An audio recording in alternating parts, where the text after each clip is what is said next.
નમસ્કાર, હું રાજ. આપ જોઈ રહ્યા છો સ્પાર્ક ટુડે ન્યૂઝ. પાદરા તાલુકામાં ઔદ્યોગિક પ્રદૂષણ હવે માત્ર ખેતરો સુધી સીમિત નથી રહ્યું, પરંતુ સીધું લોકોના પીવાના પાણી સુધી પહોંચી ગયું છે. પાદરા તાલુકાના ઉમરાયા ગામના ખેડૂતોના બોરવેલમાંથી પેટ્રોલ જેવો રંગ ધરાવતું કેમિકલયુક્ત લાલ પાણી નીકળતું હોવા છતાં તંત્ર આંખ મીચીને બેઠું છે. આ મુદ્દે આજે હકની વાત સંગઠનના આગેવાન વિકી શ્રીમાળી ખેડૂતોના બોરવેલમાંથી નીકળતા ઝેરી પાણીની બોટલ સાથે સીધા ગુજરાત પ્રદૂષણ કંટ્રોલ બોર્ડ એટલે કે જીપીસીબીની ઓફિસ પર પહોંચ્યા હતા.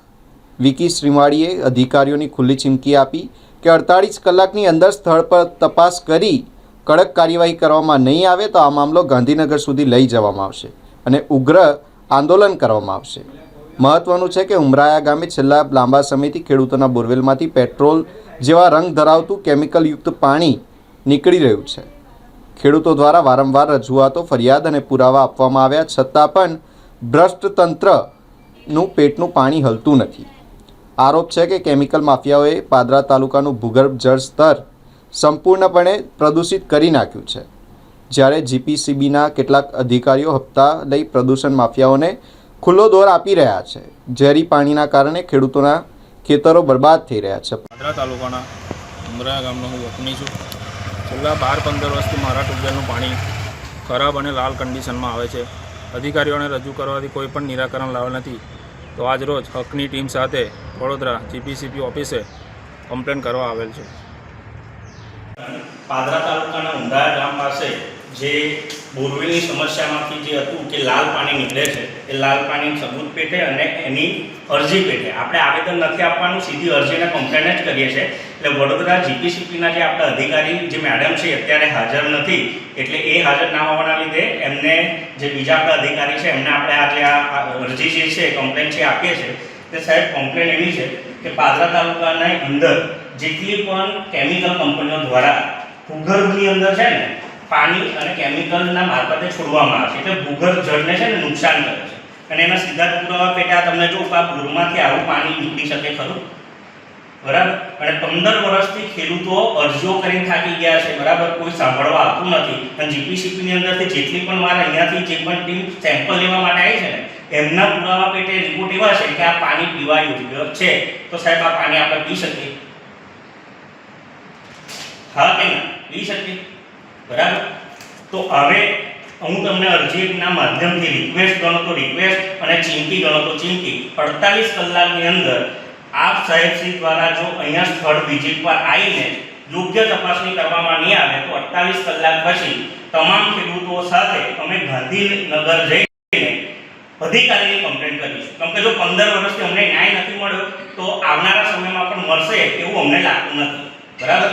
એટલે આ બાબતની અરજી છે તમે સ્વીકારો એટલે અમે આશા રાખીએ છીએ કે 48 કલાકની અંદર મેડમ આવે તો એમને કહેજો કે આ સેમ્પલ તમને આપીને જઈએ છે. ત્યાં પણ જો એમને લાગે ને તો અમે મેડમને પણ ત્યાં જે પાણી પીવા યોગ્ય હશે તો એમને કહીશું કે આ એક બોટલ પાણી પીજો, પછી ત્યાંથી રવાના થજો. આજરોજ હકની વાત સંગઠન દ્વારા વડોદરા જિલ્લાના પાદરા તાલુકાની અંદર જે આજુબાજુના ગામો છે, જેવી રીતના કે ડભાસા, લુણા, ઉમરાયા, દૂધવાડા, કરકડી અને સમગ્ર તાલુકાની અંદર તમે જુઓ કે પાદરા તાલુકાની અંદર કેમિકલ કંપનીઓ વધારે આવેલી છે. અને આ કેમિકલ કંપનીઓ દ્વારા ભૂગર્ભ જળને નુકસાન કરવાતા કાવતરા કરવામાં આવે છે, જેના ભાગરૂપે અગાઉ પણ અમે વિડીયોના માધ્યમથી તમામ લોકોને માહિતગાર કર્યા હતા કે ઉમરાયા ગામે લુણા નહેરવાડા રસ્તા પર જે કંપની આવેલી છે, એરક્રોમા કંપની, આમુલી કંપની, પ્રસાદ કંપની અને કુમાર કંપનીની આજુબાજુના વિસ્તારની અંદર જે આપણા મુકેશભાઈ પરિયાર ખેડૂત છે, તેઓનો જે બોરવેલ છે, બોરવેલની અંદરથી છેલ્લા 12-15 વર્ષથી લાલ પાણી નીકળે છે. તેની તમામ જગ્યાઓ પર રજૂઆત કરવા છતાં તેમને ન્યાય મળ્યો નથી. માત્ર ને માત્ર અધિકારીઓ કાગળ પર પોતાના જવાબ આપી અને છટકબારી શોધે છે.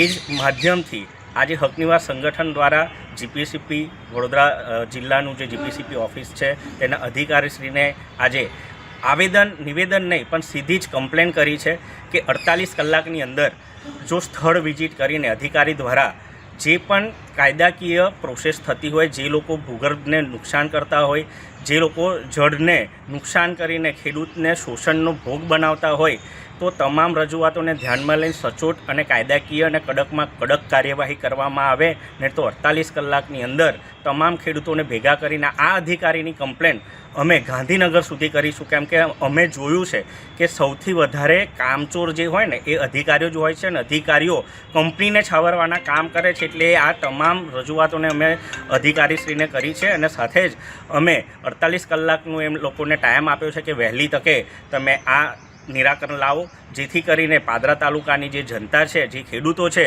અને જે કામદારો છે, કંપનીઓ દ્વારા કામદારોનું અને કહેવાય ને કે ખેડૂતોનું ખાસ કરીને શોષણ થતું હોય ત્યારે જે પ્રદૂષણને જે લોકો બરબાદ કરે છે, પ્રદૂષણને ફેલાવો વધારે કરે છે, તેના જો પકડમાં રાખવા માટે અધિકારીઓ દ્વારા કડકમાં કડક પગલાં ના લેવામાં આવતા હોય તો એ ખૂબ જ દુઃખની વાત છે. હવે જોવાનું રહ્યું કે આ અધિકારી દ્વારા 48 કલાકની અંદર ખેડૂત પક્ષ માટે શું પગલાં લેવામાં આવે છે, નહીં તો અધિકારીને પણ આપણે કાયદાનું ભાન કરાવડાવીએ.